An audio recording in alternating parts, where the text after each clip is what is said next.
Thank you so much. Can you hear me? Yeah. All right. Do I need a mic? Can you hear me without the mic? No. Okay. I'll talk with the mic.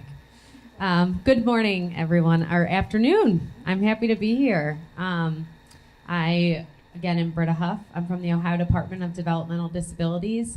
My official title is nice and short. It's Community Life Engagement Project Manager for Northeast Ohio. So that doesn't fit on a business card, so they just put project manager there. But I do cover the Northeast region of the state. There are 4 of us across the state that really focus on community life engagement as a whole. To give a little background on where our team came from, we are an expansion of the Employment First team.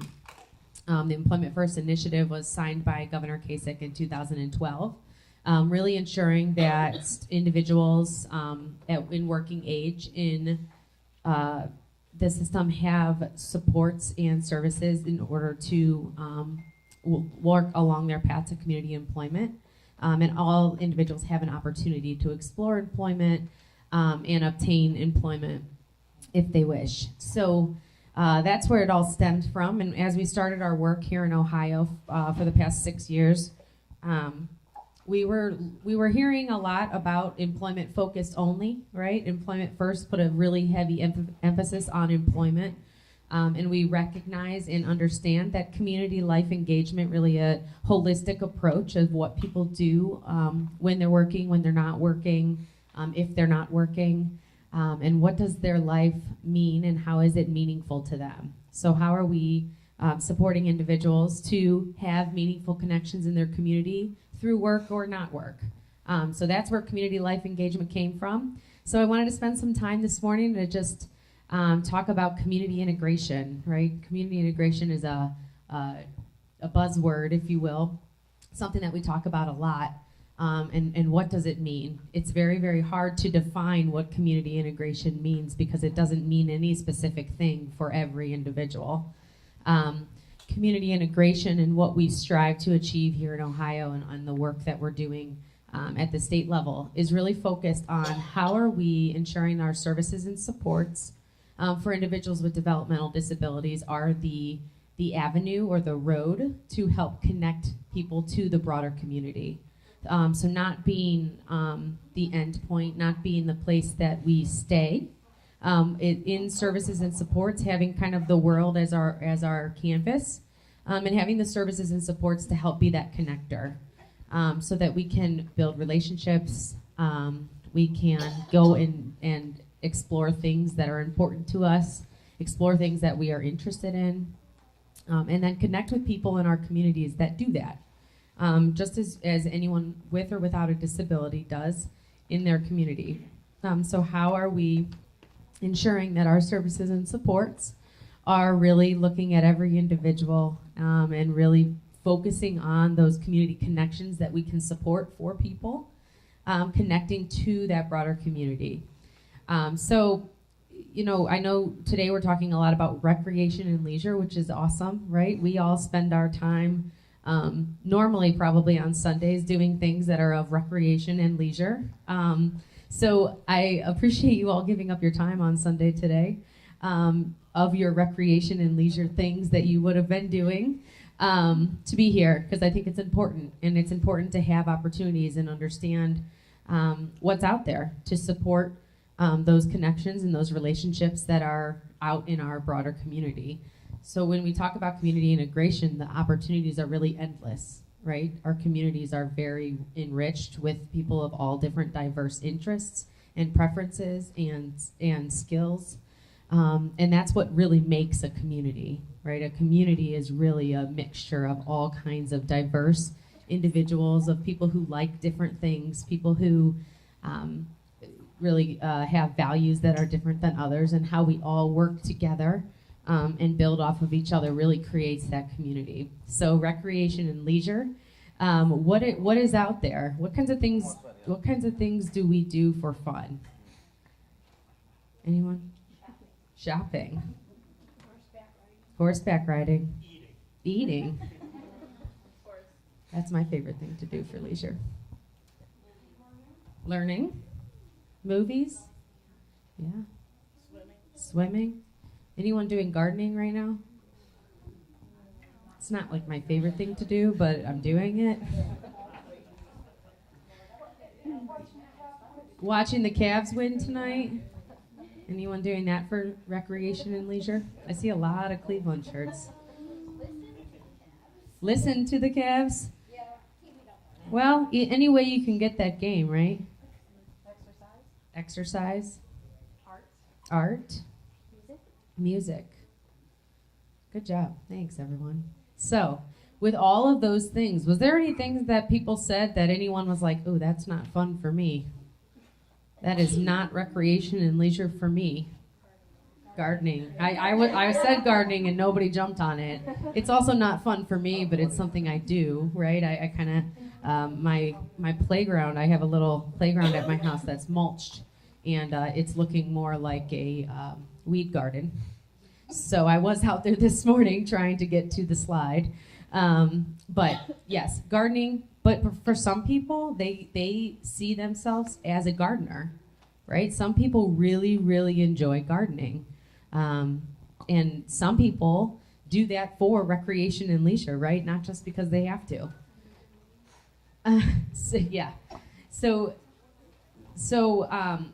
Just to bring that up is the fact that there is no set answer. There is no forever answer for recreation and leisure or community integration, because it's ever changing, right? There may have been a time in my life that I liked gardening. I think in college I had a little vegetable garden. I didn't produce much vegetables, so that was now no longer a passion of mine, but I did get really into it at that time. You know, I was researching all kinds of things that you needed to do to make vegetables, and what's the best thing to water with, and what's the best thing to plant them in, and where to plant things when, and what needs sun, and what takes shade, right? I got really into it, and for a minute it was a passion of mine, and then it wasn't.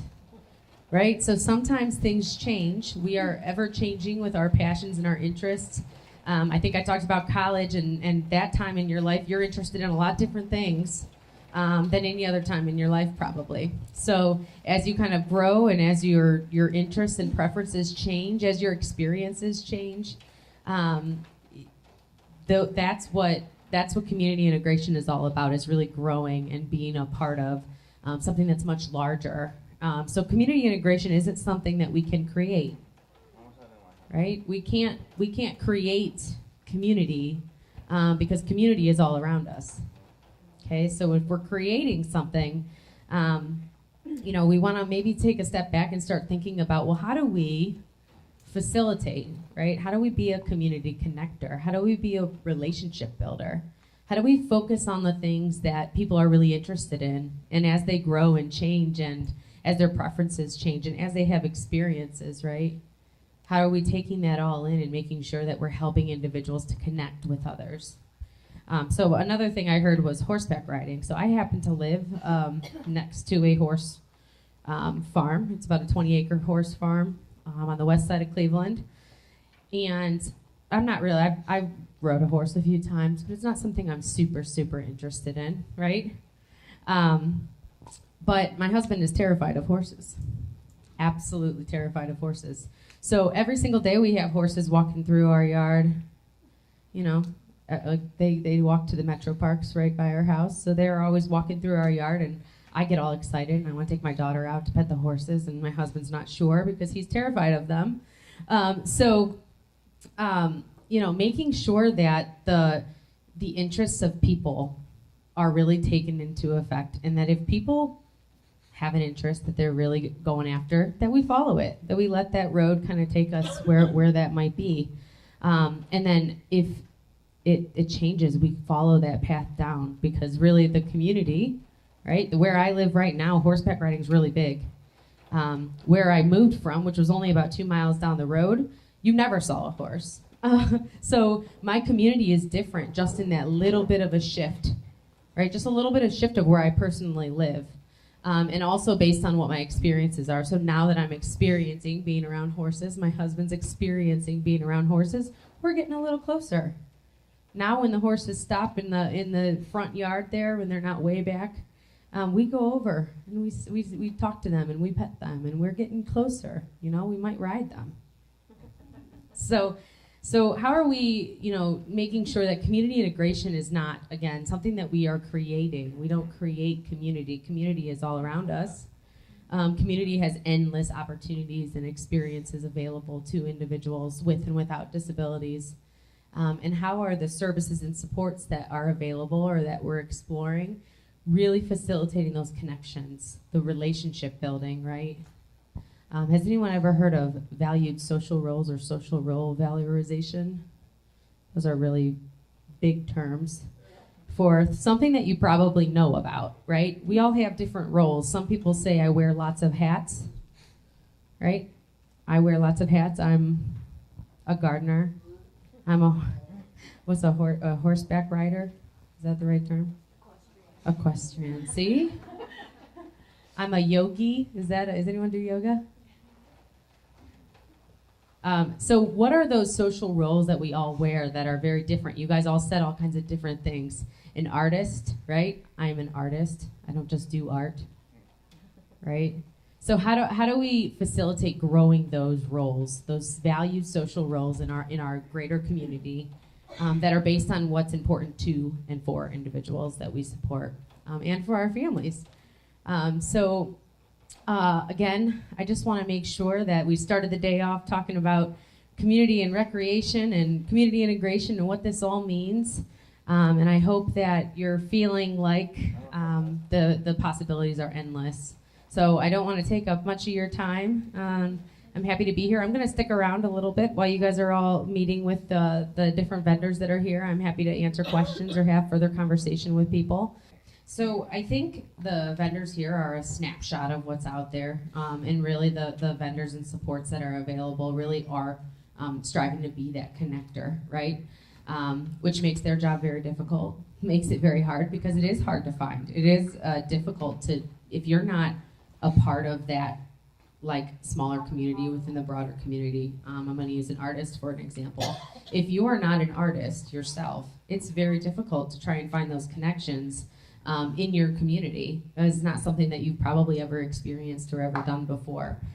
So my hope is that we are using the connections that we have within our internal family, then reaching out further, to start connecting with people that are focused on that interest, right? So do you have something specific that you're referring to? Going with art. Okay, so with art, so we would want to start connecting with people in our immediate community, right?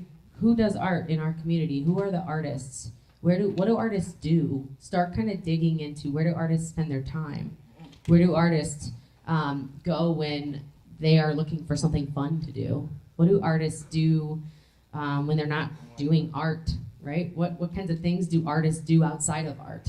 Because it's still connected to that interest of art, right? So we're kind of growing that circle of where we can kind of look to say, where do artists spend their time when they're working on art, when they're maybe selling art, when they're sharing art, right? And then what else do artists like to do during their time? And kind of growing on that. So are there groups that we could talk to? Are there online forums that we can kind of dig into to say, hey, where are things around our general community? I think finding things too, we don't really use probably boards as much as back in the day where you could go to like a local library or a local church and see a very robust board of people's information. But how are we, I think the internet probably replaced a lot of that. So can we dig into what the internet is? Do we need to reach out to a larger circle to say, hey, do you have any connections with people that like to do art, or are there any things that are going on, kind of starting, maybe you want to start with going to visit a craft store, an art store, and start asking those kinds of questions, start connecting with people who are going to places that sell art.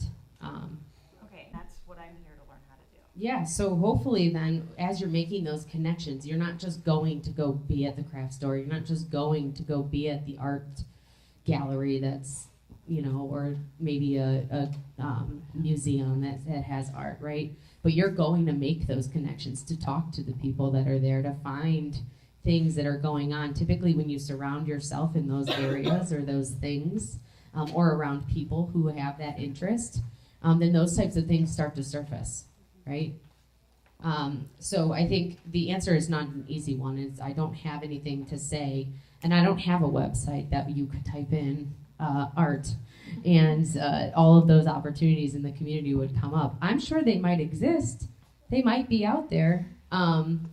There might be things, but yeah, right. I think the biggest thing is really it's not any different than if you or I were exploring one of our interests, right? It shouldn't be all that different. We really want to facilitate the connection and facilitate relationships, which takes time. And isn't going to happen. We can't make that happen, right? It happens when we are part of, and not just out in the community, but really a part of the bigger community. So I'll be around. We can chat more. I'm happy to talk more through it with you as well. Who had a question? One more question, or you want to hear from the vendors that are here now? Okay. Thank you all so much. Thanks, Britta.